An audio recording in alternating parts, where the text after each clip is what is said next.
Hi guys! Nandito tayo ngayon sa USB, United States of Bulacan. At kasama natin ngayon yung mga dalawa naming dinosaur. Tatawagin lang natin. Pati pito ko supot pa. Hoy! Hali kayo dito mga pogi! Hali kayo! Dito!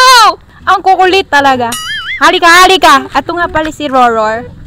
Ay, kasi pala. Sandali. Ito na nga pala ngayon guys, si Bob. Dati ito yung nasa video ko 3 years ago yata. Yung medyo payat pa na, hindi pa, parang bata pa kasi siya dun eh. Ito, hinubog na talaga siya ng panahon. Literal na umulan, umaraw. Sandali lang, mamaya ka, sandali lang. Ayun na, nag-away na. At hanggang dito mga lang guys. Makikikapit bahay tayo, pupuntahan lang natin yung pinsan ko to eh. Andito siya gawa ng bike. Ano ginagawa mo? Pakita ka sa video. Ito ka oh. Nabutas yung bike ko eh. Halika dito. Ano sabi mo? Nabutas yung bike. Batiin mo yung bebe mo. Kumaway ka doon na yun yung camera. Halika dito. Batiin mo nga. Ano yun? Kayakin ako eh. Batiin mo. Sabi mo hello lang. Hello. Kayo pa ba? Kayo ba? Papasok ka na niyan sa trabaho? Papasok na. O, saan ka pupunta kanina? Hinarang ko lang to eh. Nabutas yung bike ko eh. Bakit nabutas? Sana akong bombe. Hindi ko na alam. O, sige, yun lang. Kumamoy ka lang doon, no? Panoorin mo, ha? O, sige. Alay. Ano pangalan mo ulit para alam nila? Richard Hoya. Ayan, Richard. Guwapo ng gulot. Kilabot pala ng gulot. Sige, yun lang. Bye-bye. Ayan, kumukuha sila dito. Nagpaalam ba kayo? Mamaya. Oh, wala sila yung nag-swimming.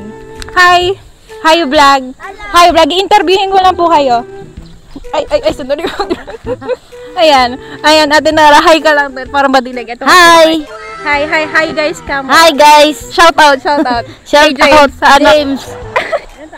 Ako? 15. Mukhang ilang taon ako, Ate Beng? Maano ka pa lang? 15. Maka 20. 15 po. Hindi po 23. 23.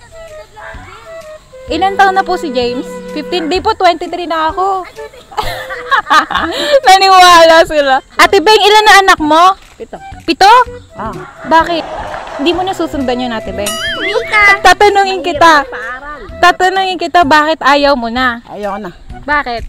Mahirap ang buhay. Oh, tama naman. Minsan, tinatanungan ng tatay ko eh. Sabi namin, nasa ano na yata, nag-Japan. Sino? Ikaw. Mike, kumaway ka doon oh. Nag-aaral ka ba? Anong grade ka na? Eto. Grade 2? Dito ka tumingin, tinatawag mo ako. Ayun yung ano natin. Anong grade ka na? Eto. 1 plus 1. Mabira! Sige po, pasok na po. Namat po. Bye-bye. Ayun, ililipot ko lang kayo ng konti dito sa looban namin. Mama, anong taon mo tinanim yung mga rambutan mo? 2023? 2 years na tong mga to? Ayan na sila. Hindi ko alam bakit mahilig magtanim ng puno yung mga magulang ko. Siguro kasi plano nila mag-alaga ng mga unggoy soon. Update ko kayo guys. Kasi sa ngayon mga dinosaur pa lang meron kami. Ano masasabi mo meron kang anak na maganda? Wow. Napaka-sarcastic naman. Dito naman guys, merong munting taniman yung nanay ko ng gulay. Ito meron siyang mga talong, sili. May mga tanim siyang pechay dati. Meron pa rin naman niya yun. Kaso lang, hindi na sila lumaki kasi sobrang init. Pagtanghali, tinatakpan niya pa to ng kahon. Kaso, hindi na talaga nag-survive kasi nga yung mga pusa din dito sa looban, pumapasok sa loob nito. At dito naman pala sa banda na to, sakit na tatayuan ko na to, meron dating talbusan na maliit lang naman. Mula dito hanggang dito. Kasi agusan ng tubig to eh. Kaya mataba yung talbusan dito dati. Ngayon wala nang talbos. Sabi din naman ng nanay ko, araw-araw high blood na rin naman na daw siya kay Bob tsaka kay Mikot. Pero magtatanim daw ulit ng talbos kasi nga pinapakain namin sa rabbit. Tas eto meron din kaming avocado. Sobrang taga nilang magsibunga. Ilang taon na to dito. Pero ayan. Dito naman sa gawin na to, meron tayong tanim na puno ng bayabas. Tapos ito, hindi ko alam kung masama do. Sabi nila kasi masama daw sa may gate yung may mga tusok-tusok na halaman. Pero di ko alam ba't nila pinwesto dito tong dayap. Hindi ako nagkakamali, dayap to. Ang taas na niya pero hindi pa siya namumunga. Dito naman sa gawin na to, ay naku, yari ako, natapakan ko yata. Mas mahal pa ng nanay ko yung mga talong niya kaysa sa akin. Dito, ayan, meron 2 puno. Ay, shoot. May 2 puno ng papaya dito. Hindi ko alam kung anong klaseng papaya to. Kasi di ba may mga parang klase-klase ng papaya. Hindi ko lang alam. Pero dito kasi haba yung bunga nito eh. Sabi ko nga sa nanay ko, ang ganda ng pagkakatanim. Pwede na siya maglagay ng duyan sa pagitan. Dito. Kaso baka hindi siya kayanin. Ayun lang naman. Nandito sa likod natin yung bodega. Naging house tour bigla. Hindi. Basta bodega to eh.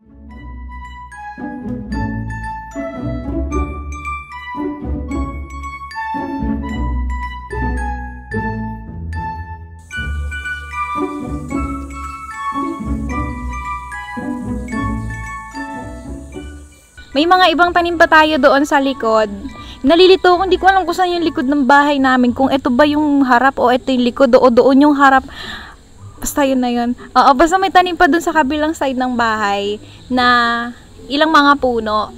Alam ko, citrus yung mga yon. At ayun guys, hanggang dito na lang. Oo, kasi lobat na rin yung cellphone ko. Nagugutom na ako, tapos tirik na yung araw. At ayun na nga, pag ganitong panahon kasi talaga, sobrang init. Dapat mga bago mag-11 o kaya mga 10 pa lang nasa loob na ng bahay kasi talagang masusunog ka. Ayan, salamat ng marami sa panonood. At sa mga nakasama ko sa video na tong nanonood kayo, thank you po. Ayun, at kung hindi pa po kayo nakaka-subscribe, sumilong muna tayo. Please subscribe guys to my channel. Parang awal dyan. Charot lang. Kung di pa po kayo nakaka-subscribe, subscribe na po kayo. I-hit nyo na rin po yung notification bell para maging updated kayo sa mga upcoming videos ko. At pahabol nga pala guys, nakalimutan ko. Gusto ko lang sabihin na sa mga pupunta po dito sa amin, hindi po kayo pwedeng pumunta, hindi po kayo makakapasok kung wala kayong dalang ice cream.